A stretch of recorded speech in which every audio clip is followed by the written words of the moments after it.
Do you need to turn your pool pump off before you change the settings on your sand filter?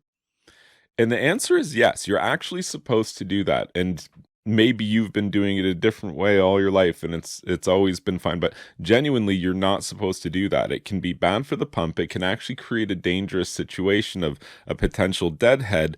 But further to that, it can cause damage internally to the spoke gasket inside of this key assembly in the multi-port valve. That spoke gasket is kind of a known deficiency with sand filters, and it doesn't take too much to induce a problem here. And that's one of the ways that you can induce that problem is by trying to change these settings when the pump is running.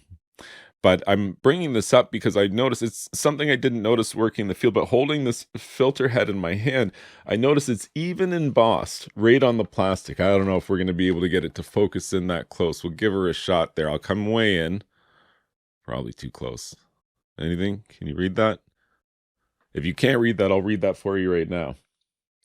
Shut off pump before operating valve. Ha ha, told ya.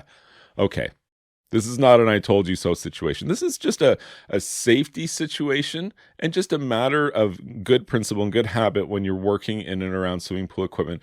Respect how dangerous these things are and follow the proper procedures according to the manufacturers. And in this case, with it being embossed right in the plastic, I think it's pretty clear what the manufacturers want you to do here. So always turn your pool pump off before making an adjustment to the multi-port valve on your pool filter.